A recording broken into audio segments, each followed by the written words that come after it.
thank you so much for coming out. I wanted to say welcome to the 3rd annual Power of Women Awards.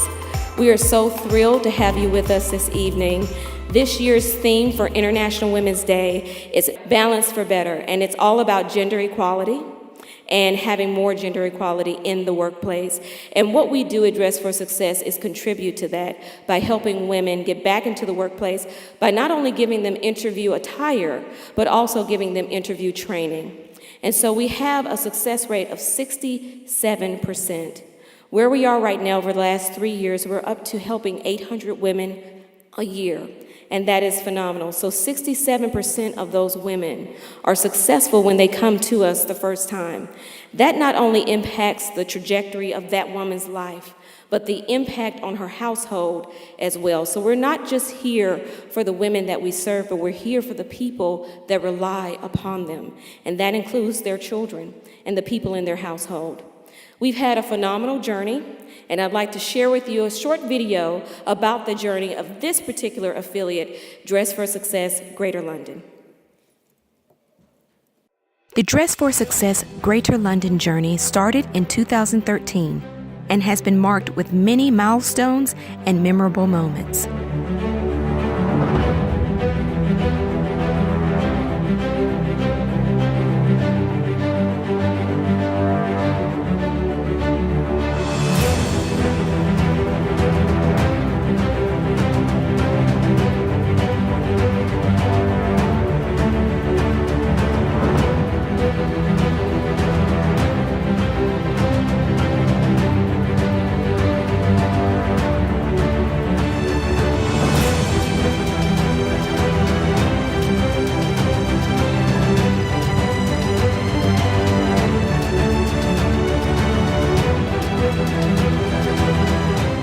After months of planning and hard work, we were thrilled to open our doors and serve our first client in February 2015. Through the generous and ongoing commitment of supporters and the dedication of our operations team, board of directors, and volunteers, we have been able to help so many women change the trajectory of their lives.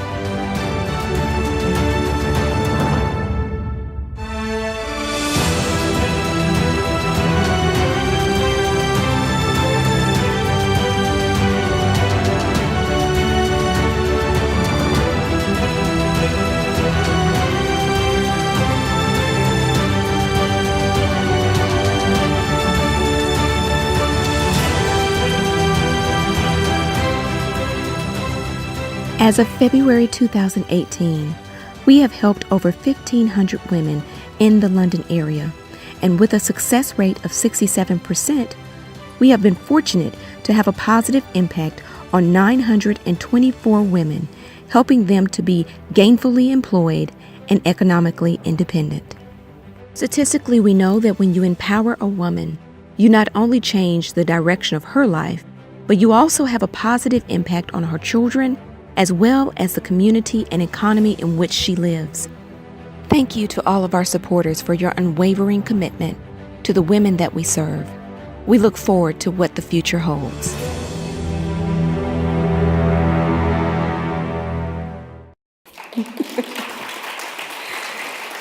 And truly, we could not do what we do without the great support of people like yourselves, who have supported us since we reopened and relaunched the affiliate. And this year, we are launching a new initiative that's called the Little Black Dress Club. On your seat, you will find a flyer that explains all about the Little Black Dress Club. And what it is a special VIP club for some courageous women who want to be a success supporter, make a monthly pledge of a very small amount, but the small amount can do great things. It can help a woman for the entire year to become successful. And what you will get with that, and I will tell you the truth, the idea of the Little Black Dress Club originated from some of the other affiliates. Susan and Fanula and I made a trip to Las Vegas for business purposes, I will say. It is where the Dress for Success Leadership Conference was held. And there we saw the Phoenix and Nevada affiliate and other affiliates that had this similar idea.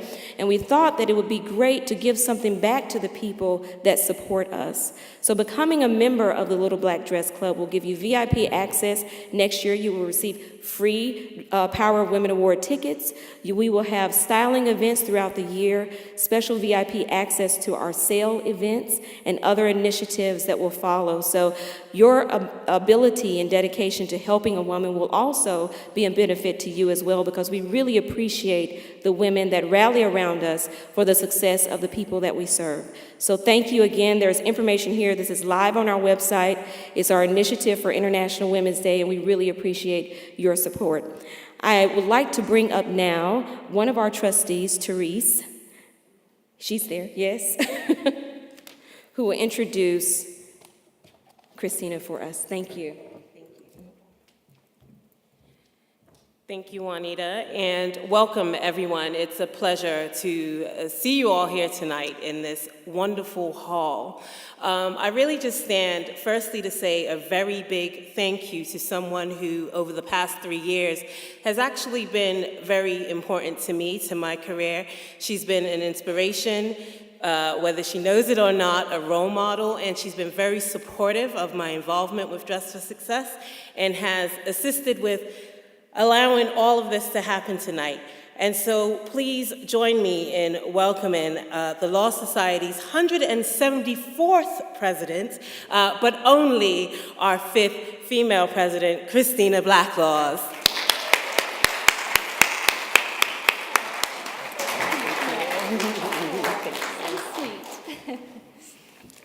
Oh, isn't that lovely? Thank you so much. Ladies and gentlemen, it's a great pleasure for me to welcome you here to the Law Society. And particularly, as Therese said, as only the 5th out of 174 presidents. I always say that all we now need is 169 more women presidents, and we'll end up about even, but hey, yeah. And, and wouldn't that make a massive, massive difference? And what we've been working on this year, in fact, for the last 3 years, is around women in leadership in law. 2019 for us is a really, really important year. It marks the centenary of women actually being able to become lawyers. Before that, we were not deemed to be persons within the legislation, and therefore we couldn't be lawyers. So it's an opportunity for us to celebrate and commemorate those wonderful pioneers who made it just a little bit easier for the rest of us. And although this is about, what we've done is about law, it has, I think, much wider implications for all women in all walks of life and in all careers. And so I just wanted to tell you a little bit about what we've done. We undertook a survey last year, which we launched on International Women's Day, and that was the largest ever survey about women in law, and it was international. And guess what was the primary career barrier for women in law? So most people said the real problem is unconscious bias. Yeah, I'm sure that really resonates. I would add to that conscious bias as well, I'm afraid, that is still around. And that was seen to be the major barrier to women's career progression. And also things like male-orientated career progression. So everything being shaped and built for and devised by men for men, being a real problem. And finally, that old chestnut, work-life balance, trying to get that juggling everything and trying to make it work. And that's still a real challenge for us all. This International Women's Day, we're going to launch the findings of 230 roundtables that have taken place over the last few months. And that has given us some amazing insights into what women's experiences are now. But we've also used those roundtables to get women as activists. Because we can all make a real difference. Each of us, wherever we are, whatever circumstances we find ourselves in, there are ways that we can each shift the needle. So anybody who's interested in that, then see me afterwards. And final thing I wanted to say about what we're up to is 20th and the 21st of June, we have an international symposium where we're going to have 500, I expect probably mainly women, but, kudos to the guys who are coming along. We want to try and get as many as possible to come along and to see that this is, this is an issue for them, but also that they are very much part of the solution, and that is vital, I think, to make the changes that we want to get to a position of gender equality. So I hope there's the flyers on your chairs. I hope that as many of you as possible who are interested will be able to come along to that. The Power of Women Awards gives us an amazing opportunity to celebrate women and to showcase some of our very, very best role models.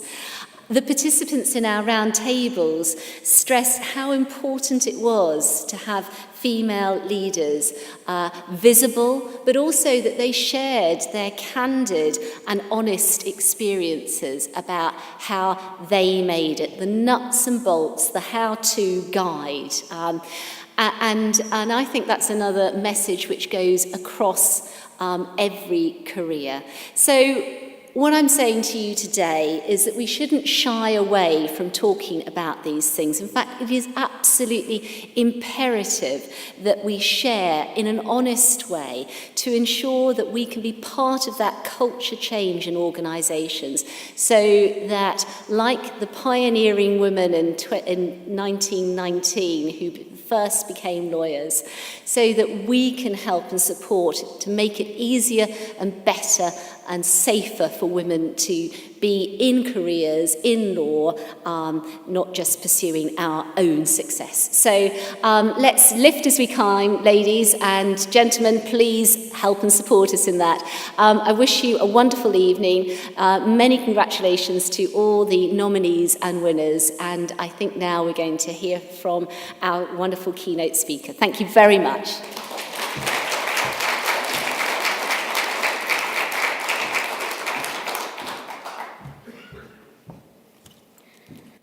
Christina, thank you so much. And thank you to our wonderful sponsors, not only just the Law Society, who has been a wonderful partner. We really appreciate your partnership and your leadership. We also would like to thank our other partners who included this year is Nikki Clark, Adriana Papel, as you can see,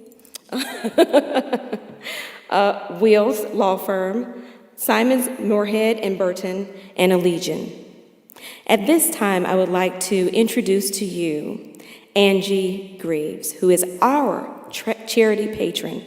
In addition to the keynote speaker for this year, she was our 2017 awardee. And Angie is no stranger to Dress for Success. She was recognized in 2017 for her work in radio, and we are pleased to welcome her back this year as not only our speaker, but also she'll be our moderator on Wednesday. Angie has a long-standing career in radio and now hosts an afternoon program on Magic 105.4 FM, Breakfast on Magic Soul, and has a massive audience of dedicated listeners across the country. In 2011, Angie was featured in the launch video of Sound Women, a network committed to celebrating the achievements and raising the profile of women in radio broadcasting industry. Please put your hands together and welcome to the stage, Angie Greaves.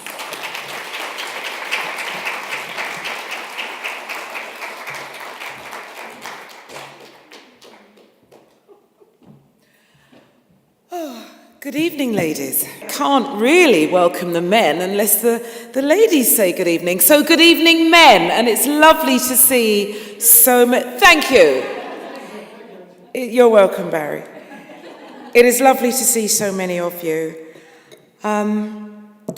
When Juanita asked me to speak, I was a little bit nervous, and she said, and as I get this all the time when I do ask if I would speak at events, but you talk to thousands and millions of people a week.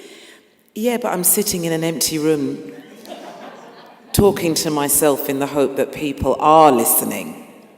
But it is lovely to be here this evening. And thank you, Anita, thank you, Fanula, and thank you, Susan Denmead as well. When I received the award for Dress for Success for services to radio back in 2017, it was an honour, it was a pleasure. I felt a little bit, not undeserving of it, but I couldn't quite work out why I was getting this award. But I took it and I said to Anita, I'd like to do more. Because a lot of time we pick up awards and we leave them on our mantelpieces, don't we? And we just we polish them every now and then. But I think if you are going to accept an award for an organisation, then you must make a difference to that organisation. And I think you must also make a difference to yourself. International Women's Month this month is about balance for better. And I like that phrase. But as I took off my presenter's hat and my mummy hat and my wife hat and my woman hat and my wig, I thought, well, if we want balance for better, that sounds as though we are currently unbalanced. And so in order to create balance, we have to accept that changes need to take place. But I think we also need to accept as well that change is not going to happen overnight. So I'll just take the radio industry. Let's say, I believe the first radio broadcast was 1924. Let's just say it was 1930. If men, or if one gender has always led that way, then we're looking at a good 86 years that has always been in one direction. And so to change direction is not going to come overnight. In order for us to accept that we are going to balance for better, there's a lot of women in this room that may need to accept that you're going to be the process for balance, but may not necessarily see the results of the balance. But as long as you accept that you're playing your part right now, I think that's very important. So maybe my daughter will see the balance. Maybe my granddaughters will see the balance. And let's not forget our sons and grandsons, because they need to actually be born into that balance to the point whereby it's just normal to them. So I'll give you an example. My nephews are 14 and 11. And I can remember going out with them one Sunday. It was my mother's 86th birthday. And they said, oh, we got to go back to see Doctor Who. I said, isn't it brilliant that Jodie Whittaker's Doctor Who? And they went, it's Doctor Who. They didn't see that it was a woman because they were born in that time. So that's just one step of change. I believe as well that it's important that we don't rush things. I think now that the female voice is being accepted more and is being heard more and is being challenged less, I don't believe that is a reason for us to rush. I still think we need to take things one step at a time. If you go 2 steps up a rung, if you have a ladder with 10 rungs, it's impossible, well, depending on the length of your legs. I mean, to go from 1 to 5, you're going to miss out something from rungs 2, 3, and 4. There could be information there that you need. There could be something quite enriching that you'll learn along the way, so that when you get to 10, you have all of the info that you need. You've got all of the tools that you need. Women have an ability to change a room. How many of you are mothers in this room? How many times do you go home from work and you're in a bad mood and without even opening your mouth, your kids know? your partner knows. Now, I'm not denouncing this from men, because I know when my husband comes home from work in a bad mood, I just say, oh, just give him a brandy, he'll be fine in about 10 minutes. But it's almost as though there's something within the spirit of a woman that we want to get to the bottom of it. We want to find out what the issue is before we can move it on. And in coming together as women, when we truly, and I mean truly network from the heart, when we truly do accept each other and come together and network, our creative skills, when joined together, can then move on to complement what our male counterparts do. I think it's important that we make it clear, we're not here to take over. We just want the balance. I personally don't want to run a radio station on my own. I would want to run it with the right colleagues, with the right mind, the right integrity, the right skills, because we want balance. Balance comes from a place of even scales. I think at the moment, the scales are uneven. And I think we've known that the scales in the workplace in many, many countries has been uneven. But now is the time that we can start to move towards balance. And I think if we do this correctly, passionately, professionally, in the right spirit, in the right mode, then it'll be easier and more welcoming for our male counterparts to accept us. We're not going to burn our bras. We're not going to get angry. It doesn't actually create the right spirit to do work. It doesn't create the right mood in which to do work. But change is definitely coming, and balance is definitely on the way. I'll speak for myself personally. When I joined Magic 12 years ago, I was the only woman. And I know that that created a strange balance for some of my male counterparts, because a lot of the presenters that I was working with remember Angie as the HR assistant from Capital Radio in 19... So in their minds, this HR assistant sitting behind a microphone, it created unbalance.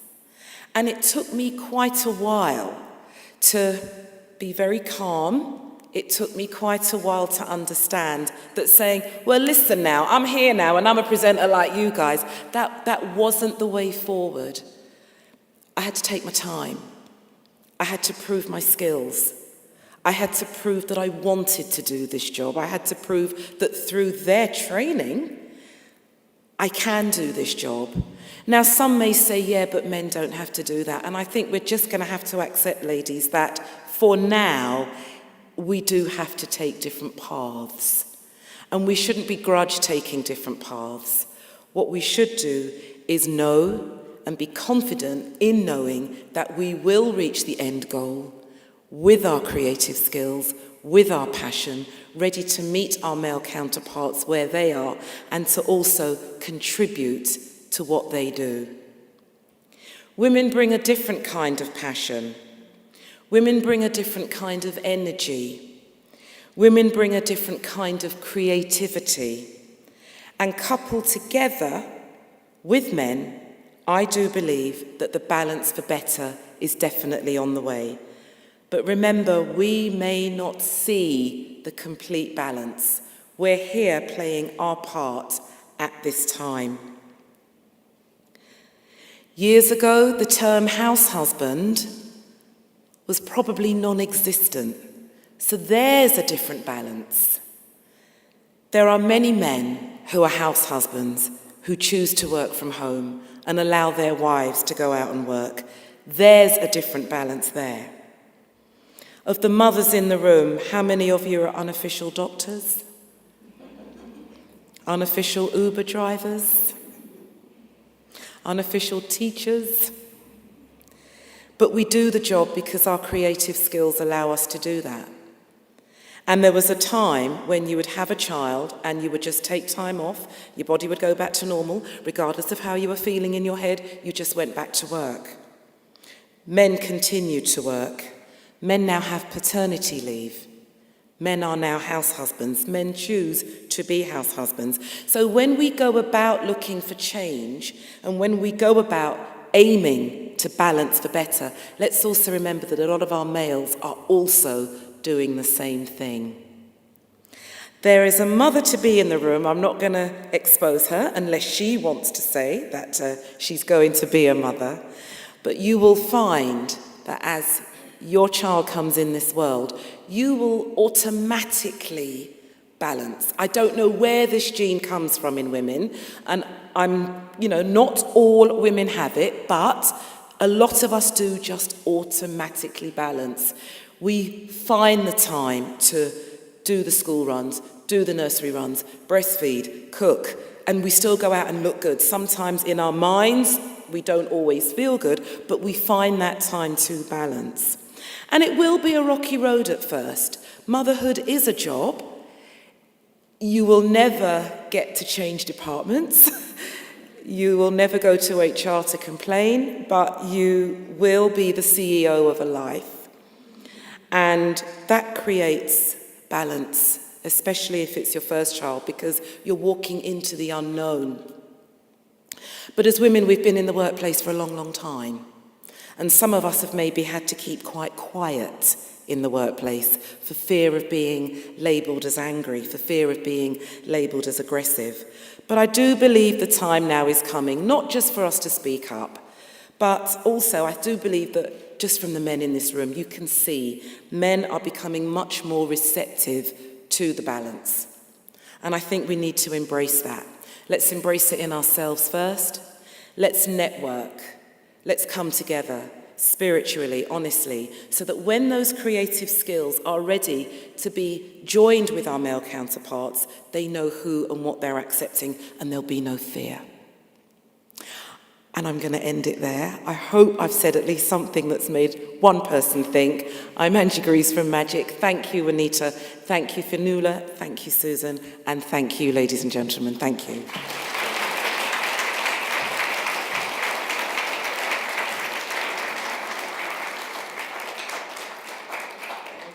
Before I jump on script, Angie, I just love your voice.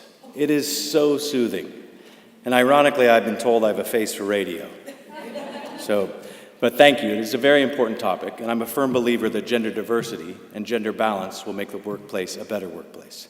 And that's such an important topic.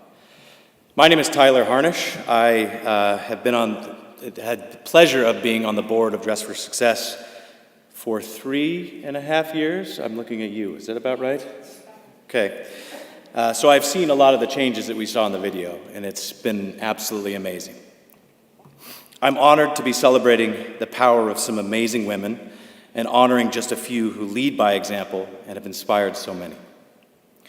As some of you have noticed, the celebration coincides with International Women's Day. This timing of this is intentional because this celebration resonates so well with what Dress for Success does for the women it serves every day. With that, thank you for everyone here. Thank you for attending. Thank you for supporting. Without you, we don't exist. And that is so important. So, let's move to the heart of our International Women's Day event, the celebration of the women who have inspired us, made significant contributions to the empowerment of women not only in London, but across the world in their respective fields. Our first award is for the power of women in media, goes to Anika Allen.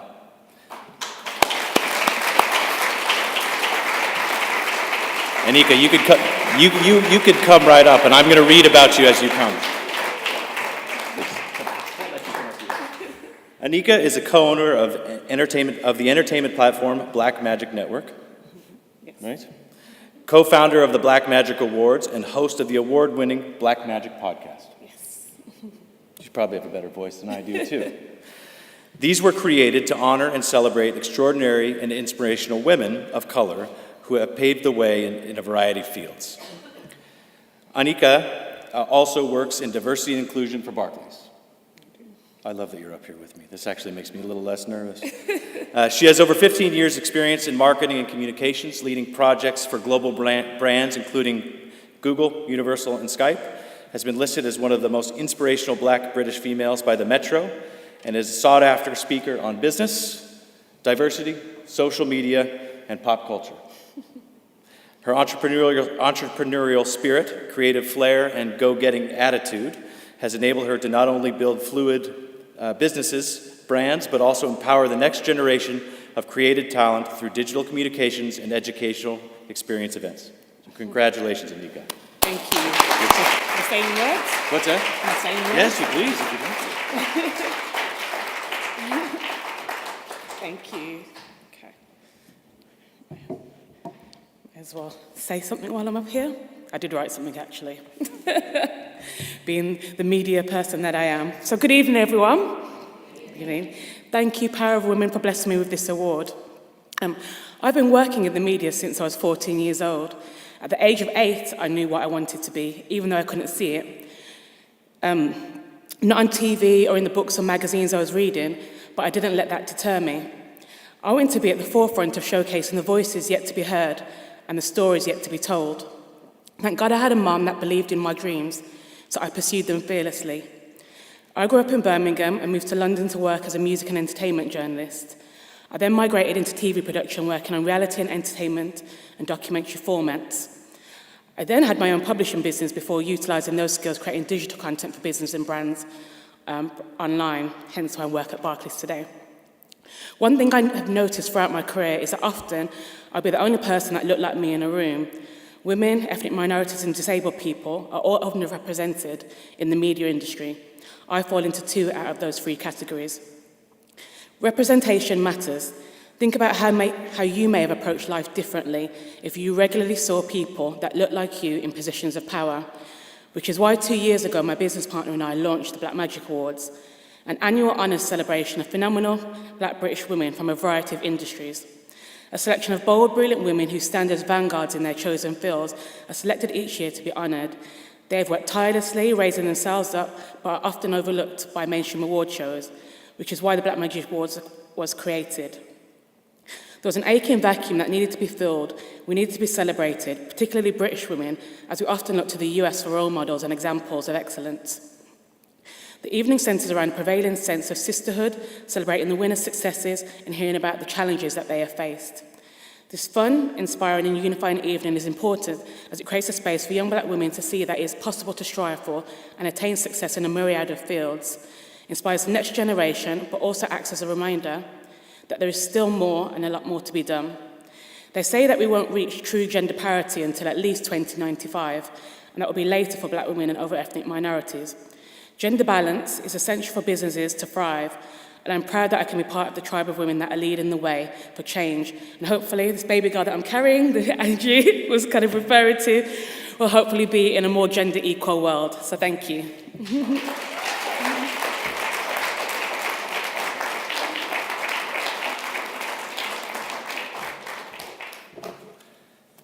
Thank you. That was beautiful. Our next award recipient is for the power of women in film. That person is Dr. Claire Anyam Osogwe. Sorry, my Nigerian pronunciation is not the best. So Dr. Claire Anyam Osogwe. Sorry, Dr. Claire.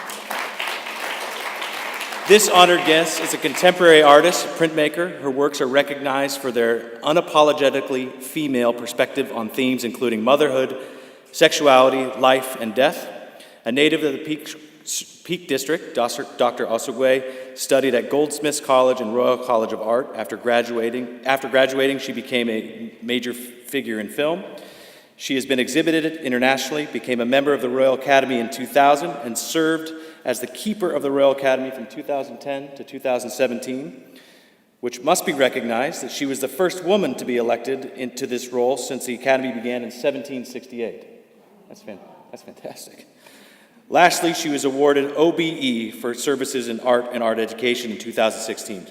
These are just a few of the many, many accomplishments of this amazing woman. Congratulations. Thank you.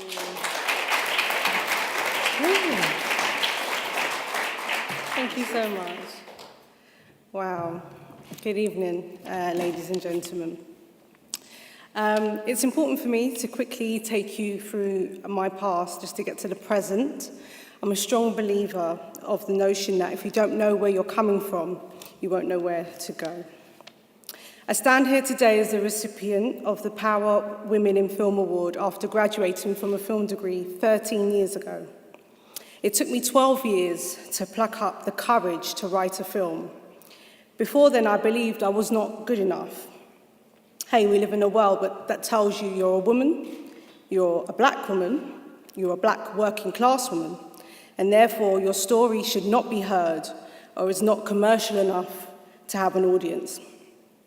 I met my husband almost 5 years ago, and it was his belief in untold stories as the founder of the British Urban Film Festival in untold stories for first-time filmmakers that sparked my love for him and newfound courage in my own ability. I had achieved so much success in my second passion, beauty, as the founder of Pre-May UK, that I knew if I just humbled myself and became a student once again, I could learn and build on that old passion I had for film. So I did that.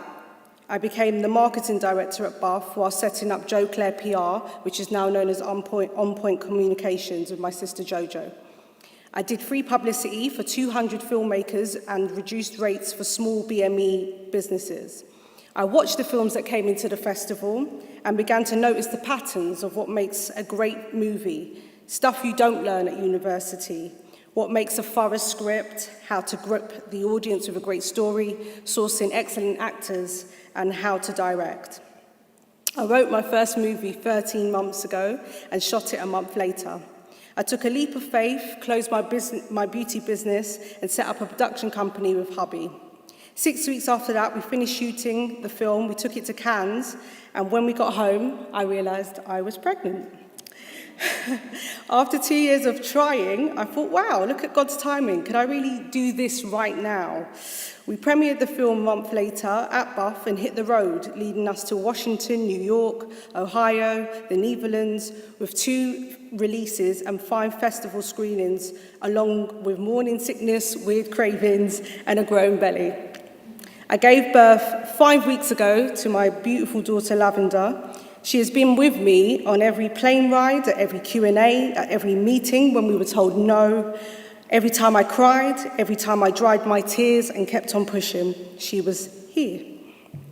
And I then became the 6th black British woman to secure a theatrical release in 123 years of British cinema, and that takes courage.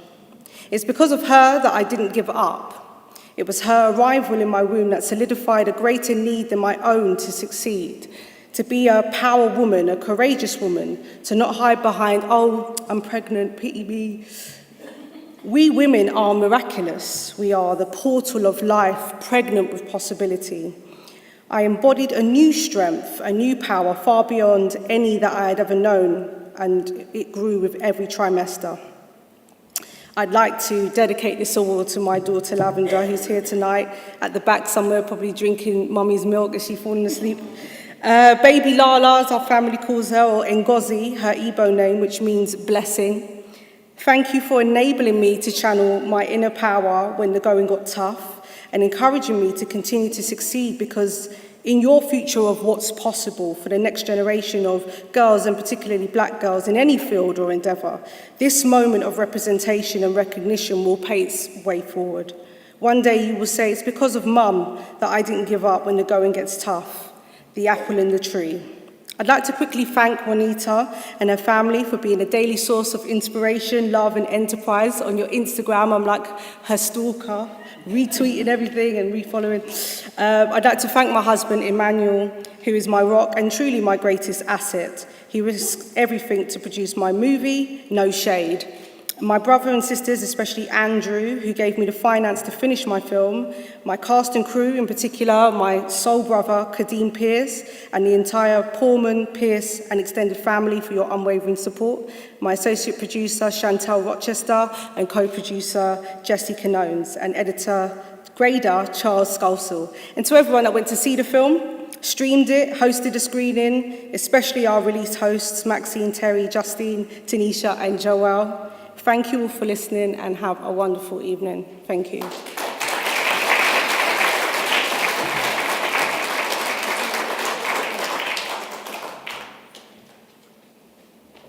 Our next award recipient is for the power of women in public relations. It's Vanessa Amadi Agbana. With client base, it includes A-listers like the late Whitney Houston, Usher, Destiny's Child, and countless others. She's arguably one of the top women in PR. Her journey started when she was about 16 or 17, working on the Music of Black Origin, or MOBO Awards. Then CEO Kanye King suggested that she would excel in the PR world. Not soon thereafter, she was poached to work for one of the largest entertainment PR companies in the UK called Outside. It was there that she worked with some of the music's hottest stars. Vanessa is hot property, and there is no telling where her natural talent will end up. We're excited to honor Vanessa Amadi at this year's Power of Women's Award. Please welcome Vanessa.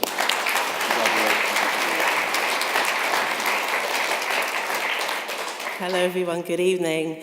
I'm not as prepared as the two other recipients. I got in from Atlanta this morning actually, with one of my clients who I'll speak about in brief, but my name is Vanessa. I want to thank everybody for this amazing honor, especially you, Juanita, Dress for Success and Power of Women. It's a huge honor that I don't take for granted. In brief, I'm a working class British Nigerian, very, very proud of my heritage. Growing up in the 80s, it was an interesting time for us. I was one of the very few people to be really proud of who I am as a Black African, as a Nigerian. A lot of my friends were teased in the playground for our names, our culture, what we ate, how our parents dressed. But it wasn't anything that bothered me in a household. We were raised to be extremely proud of who we are. And I want to mention that because being African has really spurred me on to do what I do today. As you kindly said, I have worked with some great people from Whitney Houston, Naomi Campbell, Usher Raymond, but what really drives me today are the African acts that I work with, particularly some you may not know now, but hopefully in the near future these names will become household names, and one of them is a music act, a guy called David O, who I'm really excited about because he's doing what no African actor has done at the moment, which is to break America with a song that's a Nigerian song. Most of it is not even in English, but it's doing really, really well in the States. And right now we're on a radio tour to, as I say, break America, and we're getting there. So what makes me really excited is that, as I say, growing up, it was hard for some Nigerians to be proud of who they are, but because of acts like him. And I go to schools and speak to a lot of young people in schools, and I come across a lot of young Africans who are so proud of who they are.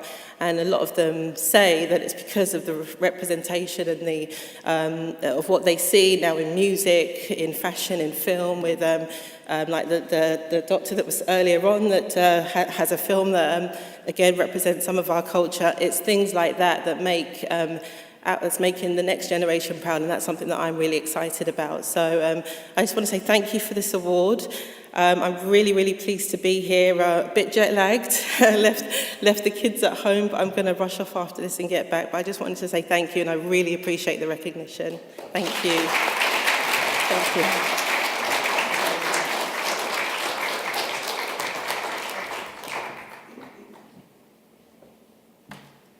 Three amazing stories. Now, Andrea, I'm going to ask you to sit for this one because Andrea has accomplished and done a lot. So we've got quite a list of accomplishments that we're going to get through before I make you stand up here with me. So our next and my last award to be given out is for Power of Women in Medicine and Nursing. It goes to Andrea Blay. Andrea's nursing career started as a healthcare assistant in 1983 at the War Memorial Hospital. Her 35-year career started in intensive care, where she cared for critically ill patients who'd suffered from some sort of major trauma. She worked in several of London's top intensive care units, including the Royal London, King's College, Chelsea, and Westminster. In 1999, she became the lecturer practitioner working at King's College London and King's College Hospital. She was also a divisional nursing officer and led her own successful St. John Ambulance Brigade Cadet Division with 60 cadets for 20 years, right? Okay. It's quite a big accomplishment. In 2001, she became the first consultant nurse in critical care at Chelsea and Westminster Hospital. She now leads the outreach team at West Middlesex University Hospital. She's a lecturer with Imperial College Nursing Facility, devising the Politics for Nurses module, as well as teaching physiology and supporting students undertaking master's research. There's more. She joined the Army Reserves and was listed as captain in Queen Alexandra's Royal Army Nursing Corps and volunteered for an operational tour in Afghanistan. She was stationed at Camp Bastion in 2009-2010 as part of the intensive care team dealing with the seriously injured. That's amazing. In 2013, she received funding from the National Institute of Health Research to undertake masters in clinical research with City University, completed in September 2014, and was awarded distinction for her research. In 2016, she was awarded the Nurse of the Year at Chelsea and Westminster Trust, and is a noted public speaker and contributing author. Wow, that is a lot. Our next recipient for Power of Women in Medicine and Nursing is Andrea Blay.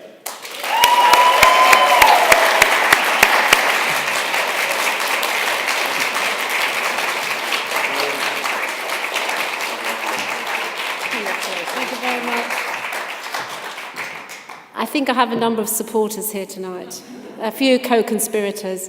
I am truly honoured and privileged to have this award, and I accept it on behalf of nursing. Nursing has been an incredible career for me.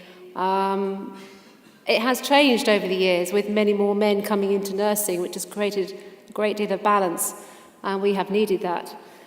But nursing is a true vocation for me, and when I had the opportunity about 12 years ago, I got a bit fed up with my job, so I decided to go and run around in fields and shoot at people and stuff like that. And the army taught me quite a few things, and I have to say I really enjoyed my time with the Queen Alexandra Royal Army Nursing Corps. But one night when I was out in Camp Bastion, and you have to forgive me, it was pretty bloody time, there was a woman who had a 7-year-old son who was dying.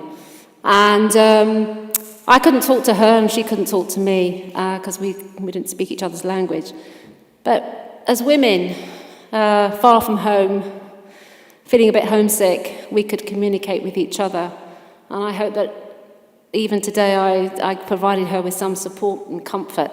And I think that is the power of women. And it's also the power of men. But, you know, women nurture each other. And if we nurture each other, we nurture our societies, we nurture our families, we nurture the healthcare profession, certainly for nursing.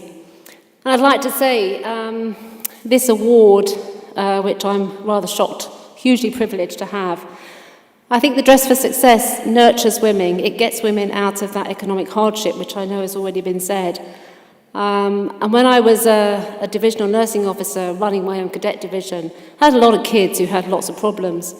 And it's given people, children, the opportunity to do something different, to be part of something. And I think that the Dress for Success has done a lot to inspire women, to get them out of that difficulty, to give them courage. And courage is what we need these days, I think, to overcome some very difficult times. So I don't know whether I deserve this or not. It's very hard. But it's been it's an honour and a privilege to accept it and to be a part of this award tonight. I'd just like to say that behind all of us are some very important people. That's our families, our friends, our partners. And I'd just like to say a special mention to the Critical Care Outreach Service at Chelsea, which I've managed for 18 years. And we've done some incredible stuff, but I couldn't have done it without my team. And one of them's here tonight, that's Dan Ford. He's retiring, so he's provided some balance in an all-female team. That was a hard shift. So thank you very much. I think the charity is amazing, and I think that it offers a huge opportunity for women, and I'm absolutely privileged to accept this honour. Thank you very much.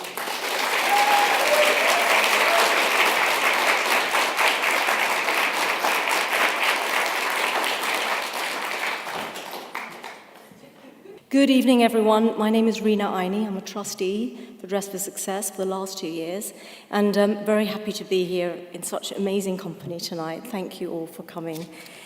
The first award that I'm going to present is the Power of Women in Law, and this is an award for Dame Fiona Woolf. Dame Fiona Woolf is an energy lawyer with CMS Cameron McKenna. Dame Fiona was the Lord Mayor of London for the year 2013 and 14, as the 686th Lord Mayor and only the second woman to hold the role since 1189. Her programme, set out in her 686 plan, cover the Lord Mayor's Appeal, the Power of Diversity, the Lord Mayor's Charity Leadership Programme, and Tomorrow's City. All of them had the energy to transform lives, which was her mayoral strapline.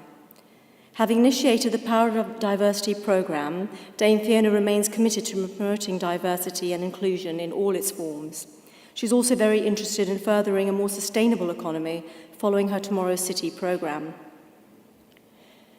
Dame Fiona was awarded a DBE in the 2015 New Year's Honours for services to the legal profession, diversity and the City of London.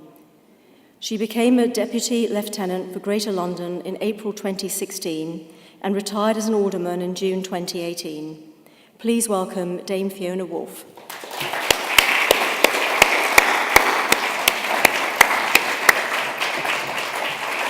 Thank you very much indeed. Thank you. Thank you. Ladies and gentlemen, good evening, and may I start appropriately by thanking Dress for Success on behalf of all of us for a really splendid evening where we've had an opportunity to get to know each other, but more importantly, I think, to understand the critical work that Dress for Success does in empowering women who are not as advantaged as we are. It came as a huge surprise to me to find from the Law Society that I had been not just nominated but received the award. I have to say this is not the first award I've received in this room, but I have to say that it is the most special in that I think it represents something which is very heartwarming about what is important to do and to stand up for in helping women who are less fortunate than ourselves. As you've heard, I was the second woman to be the Lord Mayor since 1189. It was a huge opportunity to both raise a laugh, but also to put diversity and inclusion at the centre of my mayoral agenda. People told me not to do it just in case I was only remembered as being a female Lord Mayor, but there's nothing that a woman hates more than being told what not to do. So I'd like to congratulate Dress for Success for choosing the same description of their programme of the Power of Women. Mine was called the Power of Diversity. And it is just transitioning as we speak, because it's still running, to the Power of Inclusion. And I think the reason for that is that happily in the city, the senior leaders all engaged with me saying, we got to get the wave up the beach this time. It keeps slipping back. We've been at this for 10, 20 years, and we don't understand why we still haven't got it there.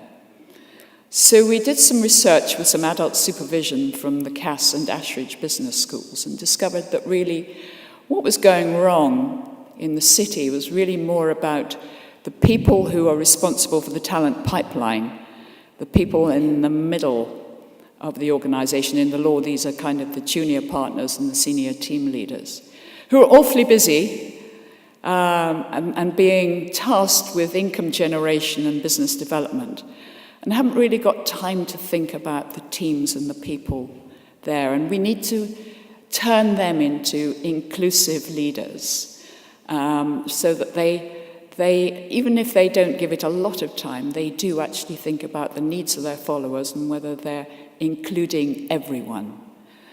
And this is where my plea to you will land, is to help us to get the wave up the beach. And certainly when I was president of the Law Society, it slipped back significantly. 20 from 28% of women in partnership in private practice to 23, would you believe it? But I think to get the wave up the beach this time, there is a lot of goodwill. A lot of people in senior positions want it to happen. A lot of people in the middle who actually should be motivated better. I could make a controversial point about bonuses and chargeable hours in relation to the law, but I won't bother with that because you're giggling, so you know what it is. But the point I want to leave you with is actually it is a responsibility of all of us to push that wave up the beach. And even those who are young and in a junior position can actually be very helpful by saying, I'd like to be included, I'd like to make sure that everybody else is included. What can I do to help you? What should I be doing? What should I be doing to move to the next stage? And I think that if we all push the wave up the beach, given the way that everybody wants us to succeed, then we could put Dress for Success out of business. Thank you very much.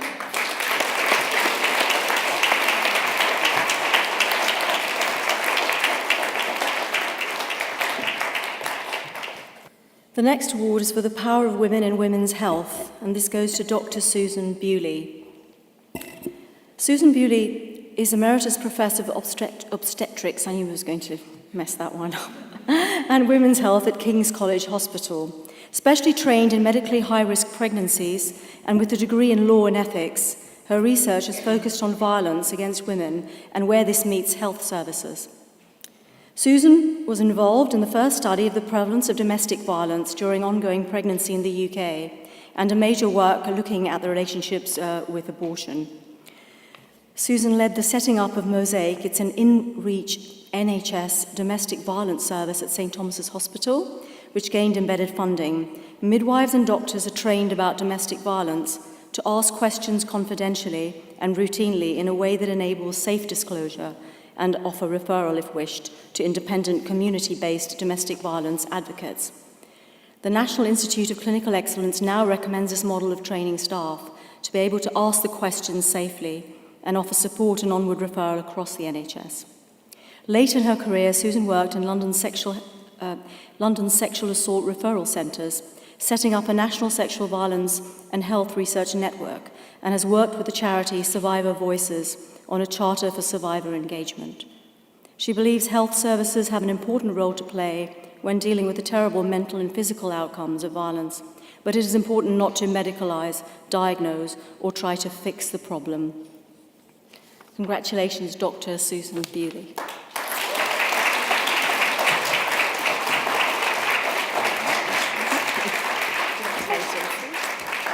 Thank you very much.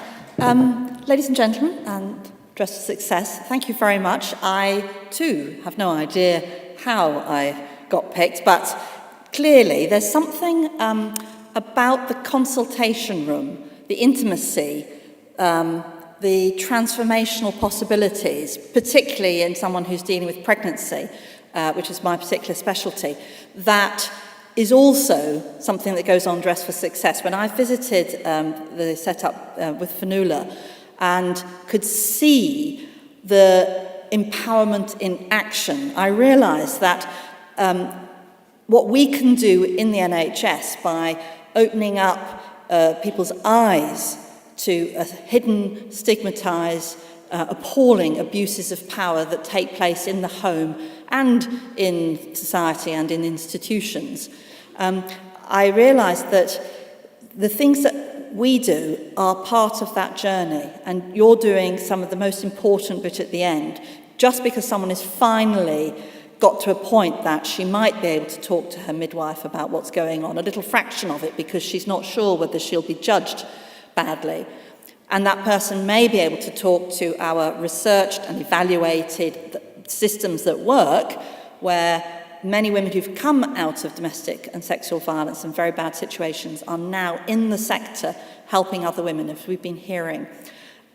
So our midwives might just be one person in a chain that leads to someone regaining her life and filling her her potential and her children's potential and so forth. So my journey was one of great privilege. I've just ended 100 and something years, 4 generations of a medical family on the General Medical Council, but have come from a Quaker family which very much believes in service and equality, and the NHS believes in universalism. So this issue about the voices that are not heard, who daren't speak, who can't speak, I think is something that we in the health sector have quite late to the issues of domestic and sexual violence, nevertheless have a small contribution to make. And that's where I've worked with fabulous researchers, fabulous community activists and fabulous charities. And I hope, since clearly part of the reason to be nominated is to be used by Dress for Success in the future, I hope that I'll be able to continue to help you, not just in my academic and clinical backgrounds, but in the future as well. It's a wonderful charity doing something transformational that so many women's and men's and children's lives are blighted by. The abuse of power, but the use of power for women and for good is what we really want to tap into. So thank you so much. I'm very honoured.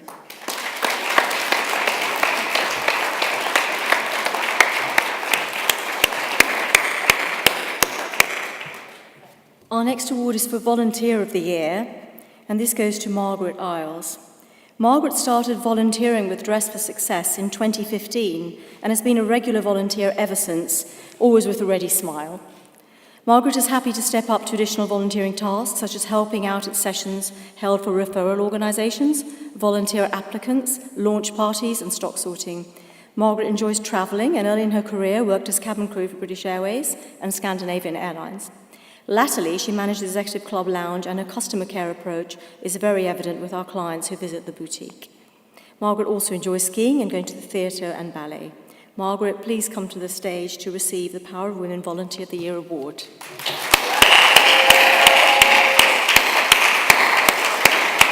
Congratulations.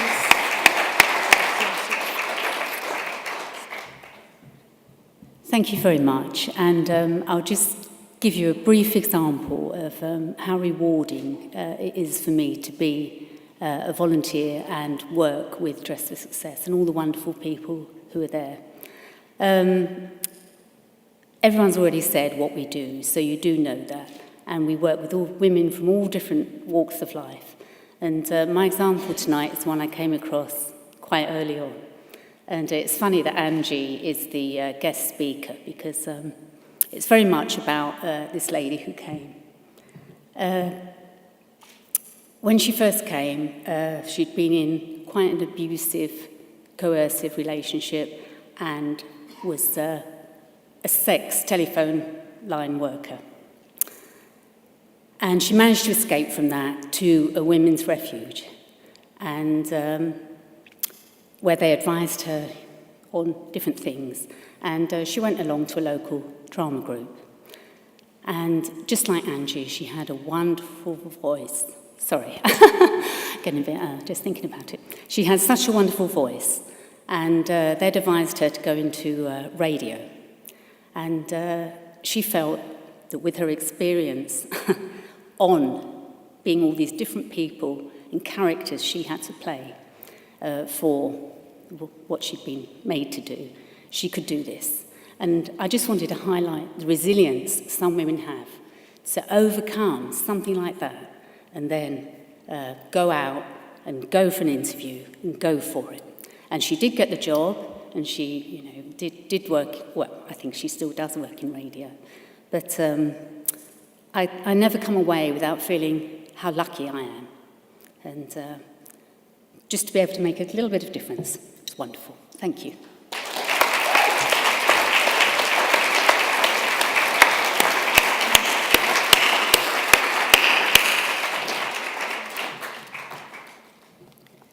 Our next award tonight is for the Client of the Year, Runa Begum. This year's recipient was struggling for many years before officially being diagnosed with a mental condition. Born to a mother who had a mental health condition, she felt isolated and alone. She was brought up in a strict cultural tradition where women were not encouraged to pursue further studies, and she was disowned by her family 11 years ago. This had a massive impact on her emotional health, and a search for freedom led her to London. She worked full-time, 2 or 3 jobs at a time, and was also studying part-time towards a degree until she was hospitalised, suffering from depression. At that time, she lost her job at business and was homeless in just a few months, becoming suicidal. Last year, Runa graduated with a degree in Business and International Development. However, keeping up with her work pressures and demands on having no support network, she became isolated, mourning and grieving over the loss of her working life and routine, and couldn't see a way out. Runa committed to intense therapy and self-management courses to manage her health going forward, and started to build small goals, giving her the confidence to apply for jobs using her previous professional skills and experiences towards a meaningful career. Runa said, "One of the best experiences I ever had during that dark period in my life was my visit to Dress for Success. When I was lacking confidence, a wardrobe of dark, comfortable clothes, and my self-esteem was at an all-time low. My personal experience was the last thing on my mind, and I was struggling having to adapt to a life that I tried so hard to avoid, and thinking that I was not good enough. The team at Dress for Success believed in me and could see me as a person and not my illness. Maria Luisa encouraged me to look up and stand tall and enjoy being the woman I am, and reinforce this positive message through encouragement and trust. I left that day feeling overwhelmed with positive emotion and a new sense of self-confidence.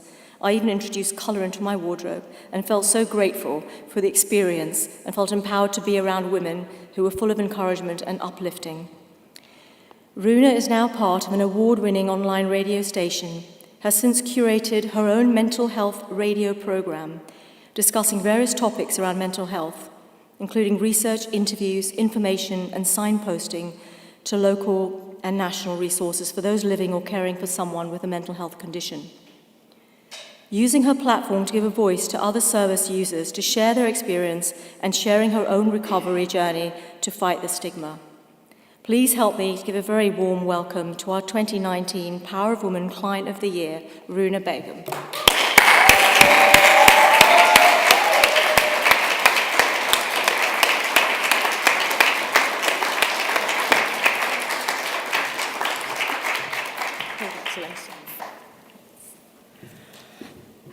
God, I'm really nervous.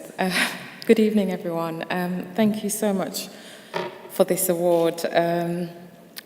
I can't tell you what it means to me, because, to be honest, 2 years ago, I was extremely suicidal.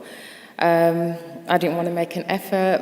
I certainly would never have imagined me standing on a platform, sharing my story with confidence and owning it, because for a long time, I hid it. And for me to be able to stand here and say, yeah, I do have a mental health condition, it's not a limitation. If anything, it's an opportunity for me to learn and to teach others. I'd like to thank Dress for Success. As I came through the door, they see me as a person and not my condition, and I felt like a human being. And I can't thank them enough for that. And they really made a difference to me to start again, and that this divine intervention has made me look at life in a different way. So I appreciate everything that I have, and for all the support I've been given and continue to be given, and for this lovely dress loaned to me. But yeah, thank you so much. Thank you.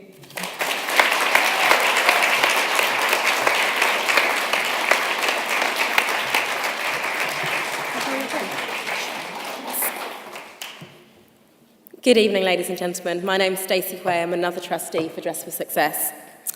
The first award I'll be presenting is for the Power of Women in Leadership, which goes to Leslie Wan. Leslie Wan is General Counsel for FBN Bank and Legal Advisor to the Board. She has oversight of the UK, Paris and Lagos, as well as the Company Secretariat and the Compliance and Money Laundering function. She is also responsible for talent management, including mentoring and the graduate programme.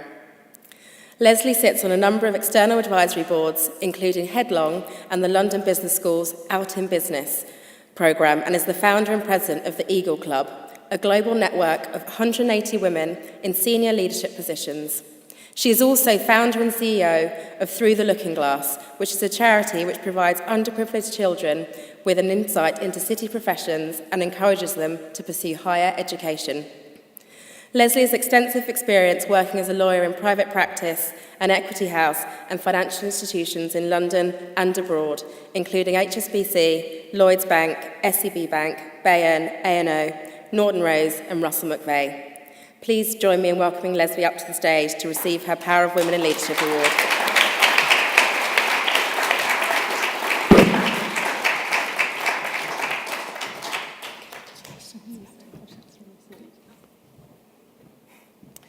Thank you so much. Wow, thank you so much to Dress for Success, Juanita. This is a wonderful honour and a privilege to receive this award because I'm getting it for something I love doing. And that's really cool. I also think it's very cool that I get to receive this and follow in the footsteps of Christina Blacklaws, who received it previously. And we're also both New Zealanders. I just want to let you know that. So I'm very happy about that. I think it's really important for us women in senior roles to actually lead and lead by example, because people need to see something to be something else. Because you can't be what you can't see. And so in 2012, when I was working for Lloyds Bank, it was the first time I set up my charity Through the Looking Glass to help with equality. I wanted to champion children from poor backgrounds because it's all about equality and allowing those kids to have a chance to see what they could be, which is why I created the charity, and it's been running for 7 years now with huge success because we focus on children with real potential, which means they don't have to be first-class A students, but students who have potential to become something brilliant if they're given the opportunity. At the same time, I was at Lloyds Bank and I was asked to set up a mentoring program for women, and so I decided to really focus on how we achieve that. And one of those ways was through a mentoring program, and I had to convince the men in the bank, and it was male-dominated, as well as the women, to focus on working together to create an opportunity to help promote young women and give them an opportunity to go up to senior leadership positions. And by the time I left, we built the program to 15,500 colleagues across the country. And we saw huge successes for the women. And we were able to identify so many different aspects of why women were held back from rising through organisations. And a lot of it was down to self-esteem and confidence. And, there are a lot of little changes that we made in the organisation to enable women to have the courage to make those changes and apply for roles so they could be promoted to the next level. And the Eagle Club, I decided to set something up for senior women because I was doing all this work for junior women, and then I thought, what about the senior women? Senior women need something too. And what was interesting is I discovered that senior women, even though they are in senior leadership roles, they still have confidence issues also. I had a very senior woman come and approach me and say, I'm going to ask for a pay rise, how much should I ask? Well, you're more senior than me, why are you asking me? So I just thought that was really interesting, and that's the reason why I created this club. For Dress for Success is a wonderful charity, and it is so simple as a concept, but it is so rewarding to see how much change they have brought to other women's lives. I think it was in early 2000 when I joined A&O, Ellen Overy, that I was asked, do you have a suit you'd like to donate to Dress for Success? And I thought, well, what's that about? And then when I learned about the concept, it's so simple, where you're actually taking a much-loved suit and you're passing it on to someone else. It's environmentally friendly, and you're allowing another woman to get the benefit from your suit, which is an incredible concept. So I was thinking to myself, to make Dress for Success so successful, it is an incredible amount of hard work and commitment, and the energy and the drive of women to support other women is so commendable. So I'd like to put a challenge out to you tonight and say, if everyone in this room could think of a very simple concept, Have the courage of your convictions to take that concept and make it real, because if we could all do something similar to generate a wonderful charity like Dress for Success, then aren't we going to make the world a better place? Thank you so much for this award.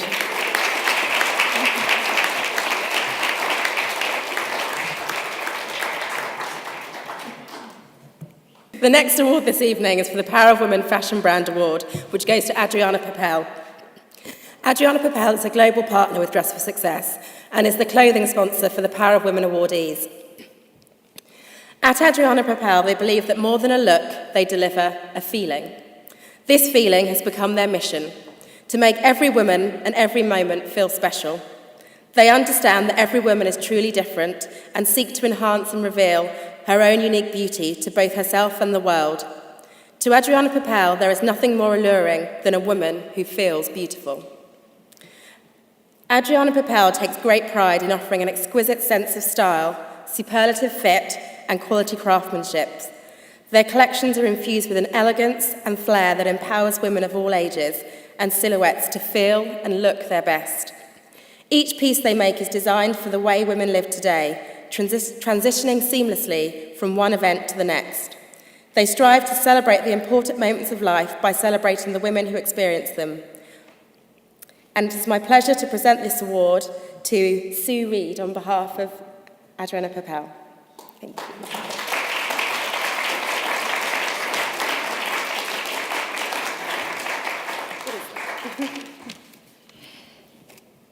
On behalf of Adriana Papel, I would like to thank Dress for Success for honouring us with this award, especially among such esteemed company. We began our partnership with Dress for Success as official dress ambassador in New York in 2015, and in 2017 formed our relationship with the team here in London. Our ethos at Adriana Papel is to make every woman and every moment feel special.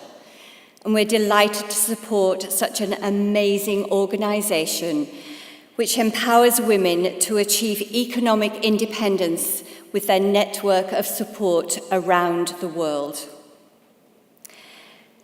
Thank you to my team at Adriana Papel, some who are here today, for their tireless work and conscientious attitude every day, which makes our brand a success in the United Kingdom and enables us to support in a very small way the work that Dress for Success carries out to ensure every woman's journey back to work is a great success. And Dr. Claire, I just want to say, your daughter will be inspired by you, as I hope my daughter, who is here tonight at the age of 19, is inspired by the work we do at Adriana Papel and the work that I have done as her mother and as a woman in business. I gave up my career 10 years ago, for 10 years, to bring up my daughter, as I felt, having had IVF to have her, it was the right thing to do. I worked in a dress shop and I was called out of the blue by a headhunter and asked to come back to work. And here I am on this stage now, accepting this award, and I hope that as an inspiration to both my daughter and all the women in this room and who follow us, that they will carry on working hard and being successful, but also giving back. And I hope that as a brand, that's what we have been able to do and will continue to do, supporting Dress for Success for the next as many years as we survive. So thank you, Dress for Success.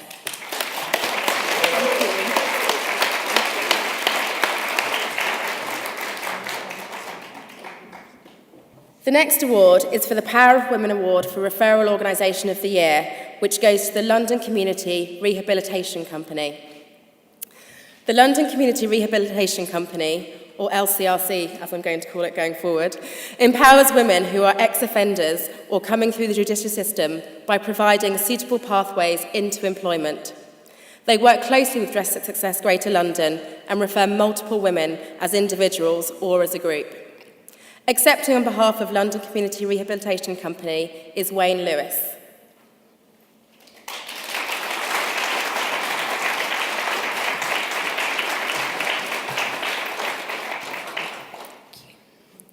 Wayne is an employer engagement accountant lead for London CRC. In this role, Wayne has built up a varied network of organisations that are committed to employing ex-offenders. This means that as well as giving service users access to a range of opportunities, he is also often able to help companies fill some of their skills gaps. Wayne has been awarded a Butler Trust Commendation for helping service users to overcome their barriers to finding work. Please join me in congratulating Wayne on behalf of LCRC.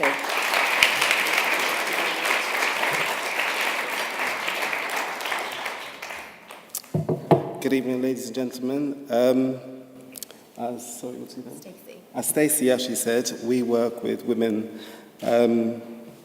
who enter the criminal justice system from various points.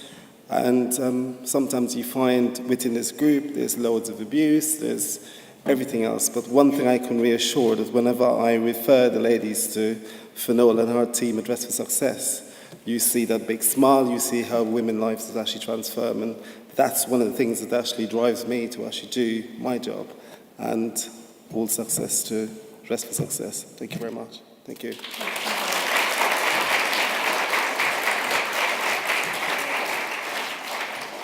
The next award this evening is for the Designer of the Year, which goes to Maria Grashvogel. Maria Grashvogel began making clothes aged 12 when she realised designing garments that flattered her body made her feel better than aspiring to look like models in magazines. The process of transforming her insecurities into a self-assured style helped her understand the power of clothes. When a garment is cut well, its wearer and stands taller, looks better, and feels unstoppable. Designing these empowering clothes has become Maria's lifelong passion. Effortless, authentic, sexy, and strong are all words used to describe her collections. So too is intuitive. Maria's signature dresses, modern jumpsuits, draped tops, and her notable magic trousers come from a place of internal inspiration, reflecting her state of mind and the mood of the moment. Maria personally drapes, cuts, hand paints her prints, and continues to fit each piece on women of all shapes and sizes so as to flatter every silhouette. As a result, Maria's ingenuity and energy reverberates through the collection, instilling a sense of beauty and eminence that resonates with her clients. Please welcome Maria to the stage.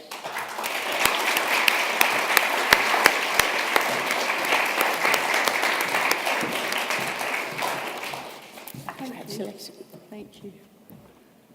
Well, thank you, and good evening, everybody. I'm extremely honoured to receive this award this evening, especially for such an incredible charity, which is really quite true to my heart. As Stacey was saying, when I first started, I started actually at 8 years old saying I want to be a fashion designer.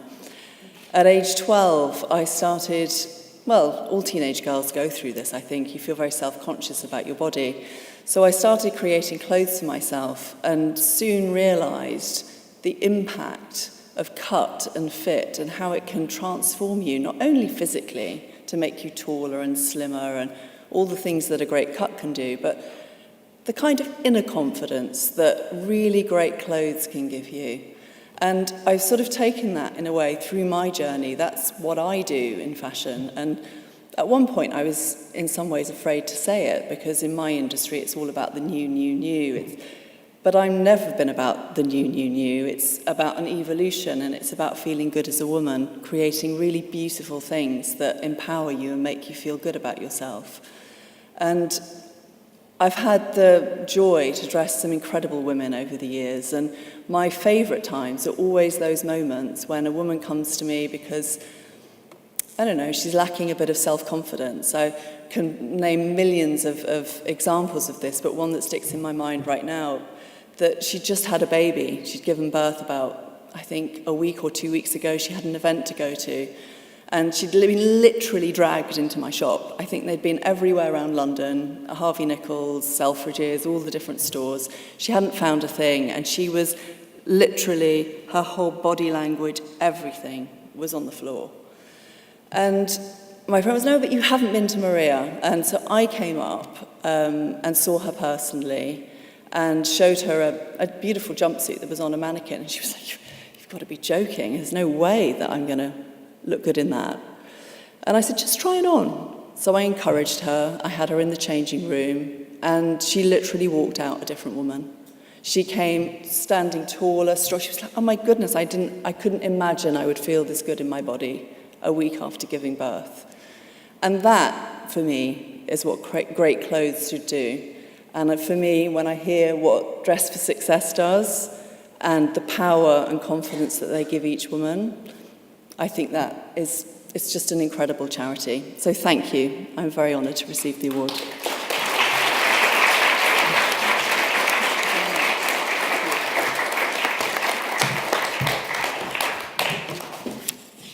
The next award this evening is the Power of a Woman Award for Corporate Sponsor of the Year, which goes to Allen & Overy. Allen & Overy is an international legal practice with approximately 5,500 staff, including 550 partners working in 44 offices worldwide. They have a wealth of legal expertise, business knowledge, and other skills which have enabled them to become one of the world's premier global practices. Accepting the award on behalf of Allen & Overy is Sue Wisby.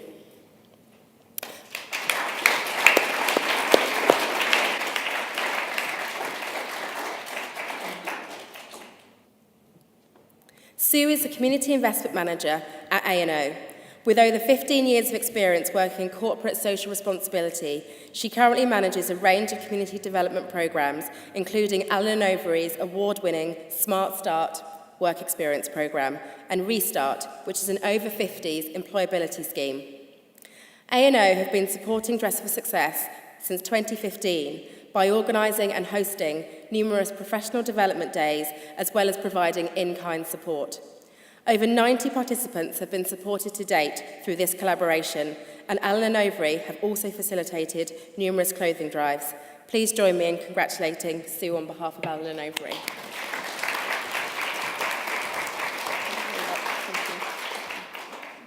Well, unlike everybody else, I haven't prepared a speech, but just to say to Finola and the team at Dress for Success, we're delighted to receive this award. My job at Allen & Overy is a really humbling position. I get the opportunity to work with great charities like Dress for Success. I get to spend all the partners' money by supporting great charities. And I get to meet wonderful people like yourselves this evening. So thank you very much for the award. Thank you.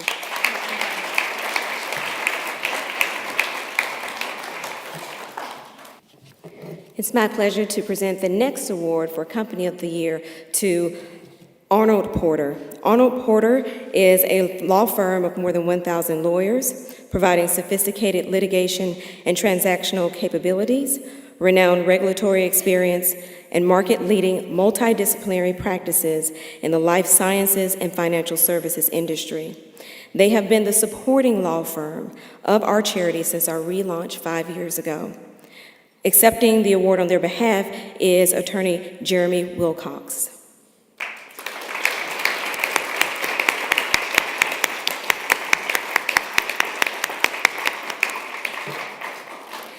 Jeremy Wilcox has been recognized by the Legal 500 and Chambers for his M&A and corporate work, and I could read his bio, but I wanted to come up and personally give you this award because if it were not for you and the pro bono hours that you have given, and there were countless in the beginning, we would not be here. So I wanted to personally, as a lawyer, I know what pro bono hours mean, and I can tell you that the firm has been one of our biggest secrets to success. They have been behind the scenes, enabling us to relaunch, enabling us to do all that we do. They are a national supporter of Dress for Success worldwide, and the support that you've given us as a charity here locally is something that I personally am very appreciative of. So thank you very much.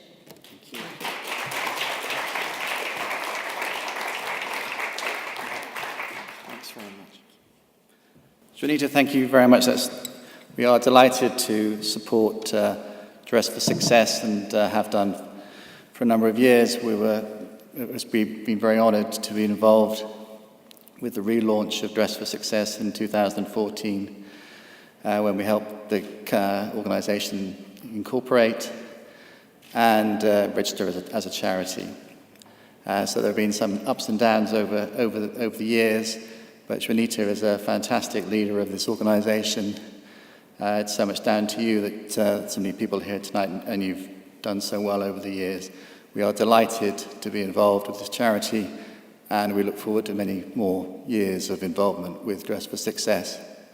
I'm here with my colleague Jackie Mulrine, who leads our pro bono practice at Arnold & Porter. And I'd like to Jackie to say a few words about our pro bono practice at Arnold & Porter.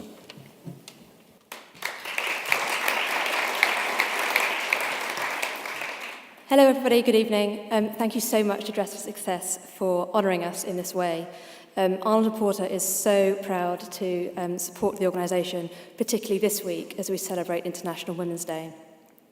Pro bono work is really at the fabric of A&P, and since the firm was founded, we encourage all of our lawyers to do a substantial amount of pro bono work for individuals and organisations that wouldn't otherwise be able to afford legal advice. Now that can be the high-profile human rights cases that you see in the news, but also the work of our corporate teams that do often the unsung part of pro bono work.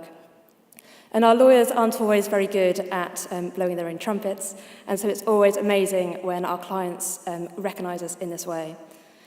The firm is hugely proud to be part of the work that Dress for Success does, and in our own small way, to be able to support the amazing women that we've heard from this evening. So thank you very much.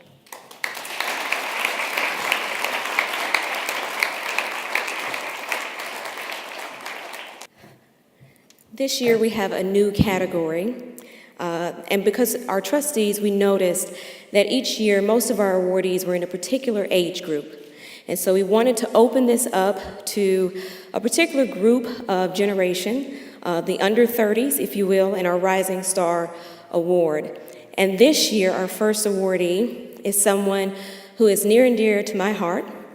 She is a volunteer who is in charge of all of the marketing materials, all of the digital graphic materials that you see, all of our videos, our new website that's launching this week, turnaround, yes, it's you. Surprise! She had no idea, and that was intentional because she'll do that. But Brittany Williams has traveled from the United States. She is the owner and entrepreneur. She has her own company called Branded by Brittany. She is a branding expert. A lot of what you see on our social media now, all of the assets that you see, has been her work pro bono. She is giving countless hours of her time to, and anytime I call her, she just says yes to anything that we do and anything that we need. She believes in the purpose for what we do. And she is only 26 years old. I only tell her age because she's under 30, and so I'm allowed. But she is such a talented young lady, and I think it's important that we pour into different generations and encourage young women who not only have a heart for what we do for Dress for Success, but who are also on the rise of greatness. And so please welcome to the stage, she is in shock, I'm sure her face is red, Brittany Williams.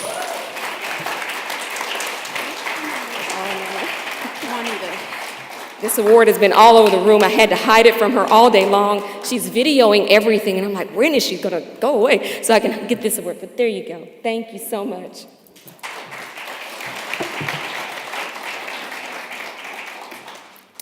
Okay, so I honestly have no idea what to say. Thank you. That's really all I can say. I appreciate it. Wow, I don't know. Thank you. Thank you.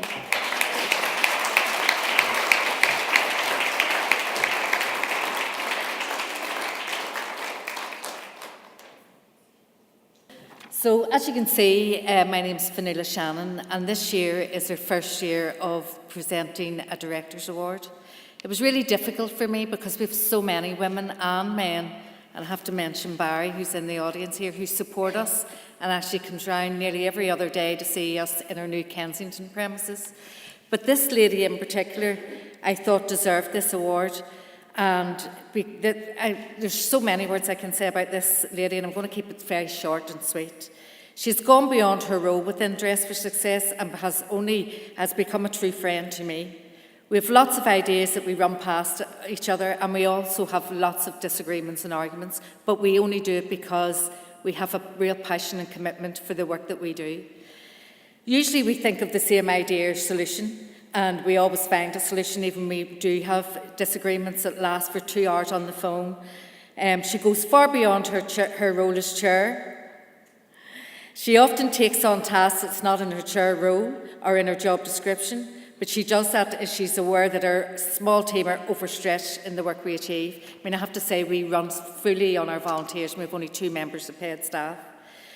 Dress for Success Greater London would not have survived this past few years without her. Even when I request support, and usually I do, or else I'm venting that I can't get something right or whatever, she will arrange a flight and come over without hesitancy. I mean, you have to remember this lady lives about 6,000 miles away in the US. She's always on the other end of the phone or WhatsApp or text or email to make sure that we get things right. So I would like to award our chair and our friend Juanita Ingram for stepping outside the box of a chair, and as an individual who has contributed enormously to our survival and continues to do so. So please put your hands together for Juanita.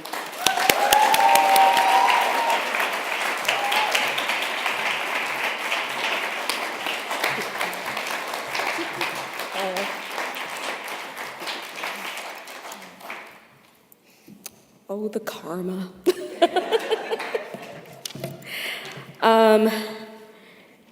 You know, Oprah says it's never good to cry at work, but I'm not at work, so it's okay. I don't want to cry because my lashes will come off, but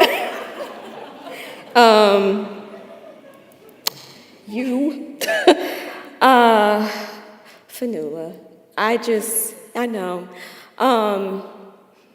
Honestly, we wouldn't be able to do what we do without you. And so I wish that there was some way that I could say thank you to you for what it is that you do. I said I wasn't going I don't know. I started with Dress for Success about 11 years ago as a volunteer. And in the States, as you can hear, I'm from America. I don't know if you noticed. I'm also Southern, so yes, it's me. But I started as a volunteer, and it was one of the most infectious organizations that I'd ever been a part of. As a lawyer, we get to give our time to various organizations, and this was the first one where I saw the impact instantly. And I remember the first woman that I dressed like it was yesterday. And the reason why I lived here for almost 5 years, so when I started this organization, I was here. But the reason why I keep hanging around and they can't get rid of me is because I see myself in each client. In the economic crisis of 2008, I was a real estate attorney at the time, and I was in retail real estate. And the retail industry got hit, and then the real estate industry was hit, and I found myself in the worst of places. I'm like, how did I end up here? And of all places, and my entire legal department of 11 lawyers was let go on a single day. I know what it feels like to be made redundant, as they say here, or downsized. I know what it feels like to be walked out of the building with only a box after giving years of sacrifice. I know what it feels like to apply for a job over and over. And while I have, a plethora of degrees and everything worked out fine, there is something that happens in the erosion of confidence to a woman when that happens, to people, really. When that happens, I see myself in you. I see myself in every woman that we touch, and I know what it's like. And I had great women that rallied around me, and we just want to be the girlfriend, the woman for other people. I created Power of Women Awards in my basement one day and wrote the treatment for this idea of a platform for other women to be celebrated. And to see where it is in just 3 years is amazing. I'm most proud for the level of diversity that's represented every year at these awards, because it reflects the women and the diverse women that we serve, the diverse women and the city. London is still one of my favorite cities. I'm proud to be an American. London is still one of my favorite cities. My son was only 18 months old when we moved here. He was 5 years old when we moved back. And he said to me, he had a full British accent. He'd never had an American accent. And I was taking him to a pediatrician appointment, and I said, this is the hospital you were born in. And he stopped, and he was like, really, mommy, here? And I'm like, yes, here, that's my attempt at the British accent. And he said, really, so I'm not British? And I'm like, I've been trying to tell you that for a couple of years now. And so he said, he looked so disappointed. And, he loves the UK. They're very upset that I'm here and they're not. But I love what we do. Fanula, again, I could not do this without you, so I just dedicate this back to you, because you are amazing. Our team, our volunteers, every supporter, we would not be here if it weren't for you. So thank you. I won't go on and on. I've stopped crying. This is great. So, but thank you so much for supporting the women that we work with. Thank you.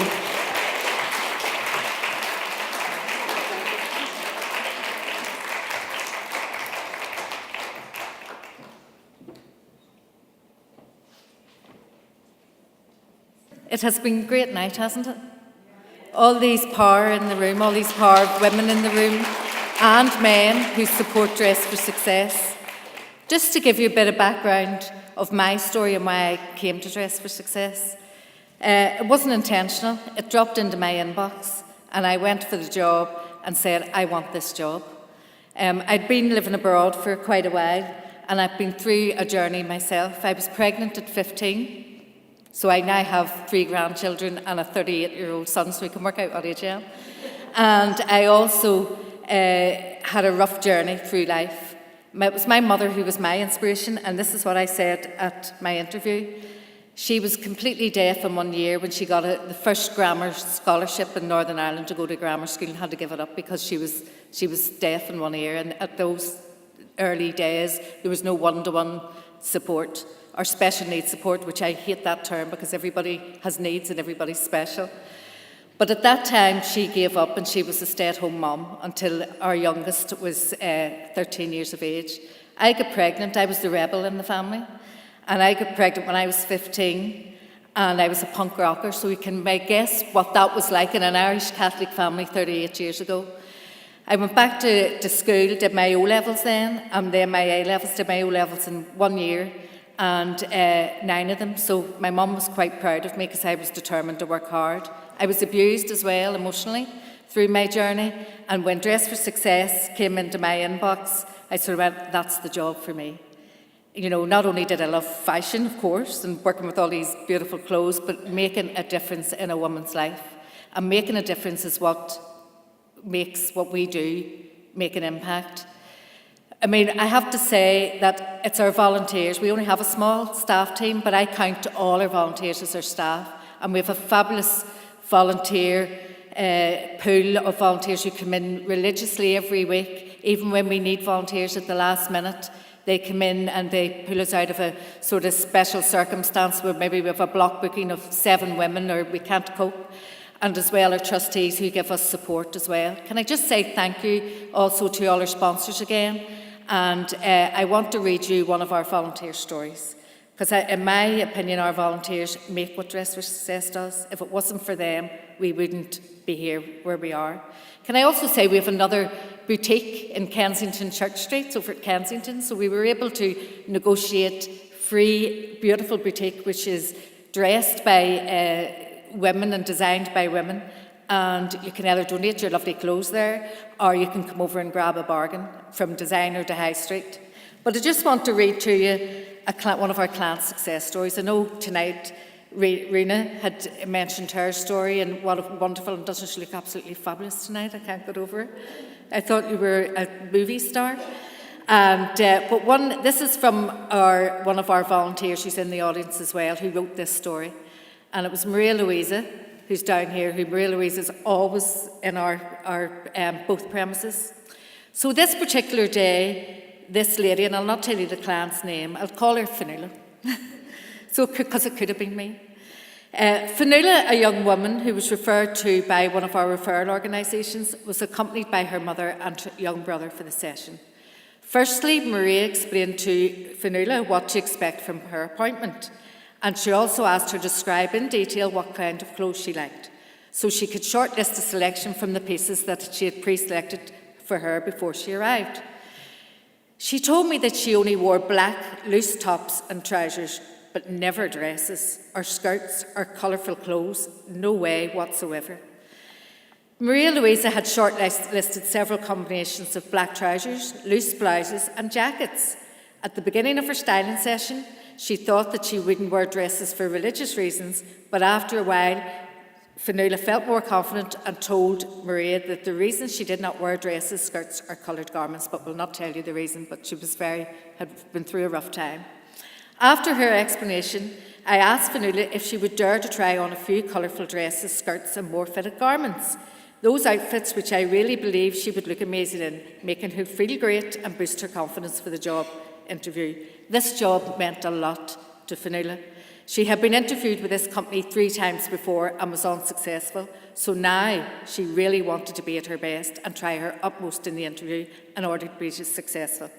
Maria also explained to her that the appropriate business attire would make a massive difference on the job interview process.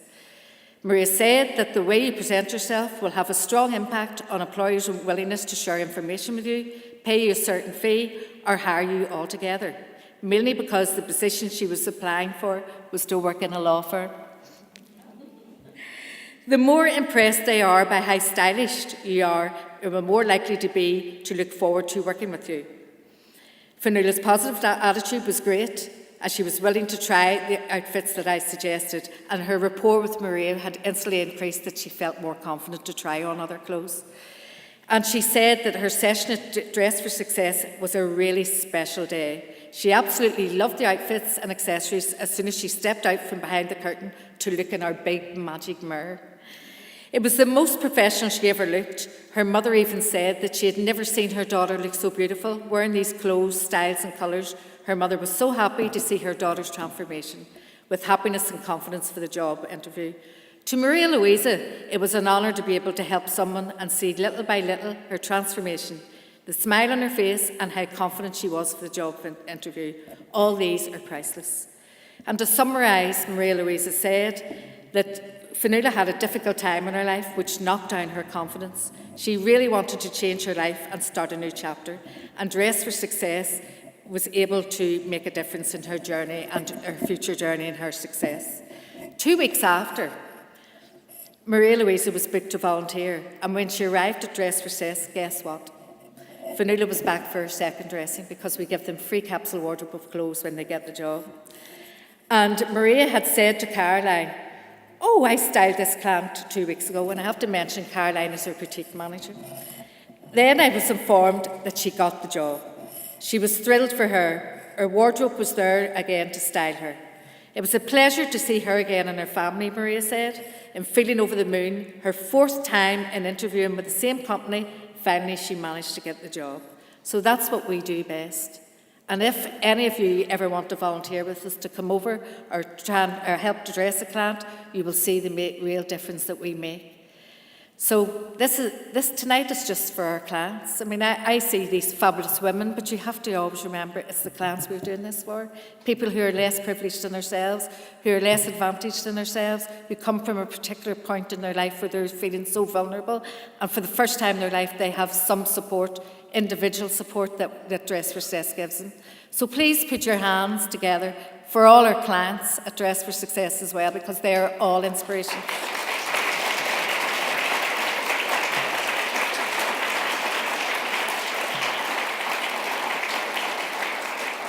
Just before we go, because I'm sure you're all down to get home, but before you go, can I just remind you of our Little Black Dress Club as well?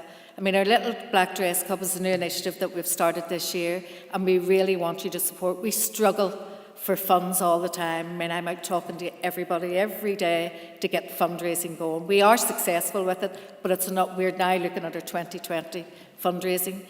Also, if you can support, my pledge to you tonight and your takeaway for tonight is continue to support a woman, continue to support us, whether it's through volunteering, donation of your lovely pre-loved clothes, or maybe doing a fundraiser or supporting us through these events and our Little Black Dress Club. So thank you all for coming tonight. It was a great pleasure to meet you all. I know I'll be in contact with all of you because once I get your business cards, there's no stopping me.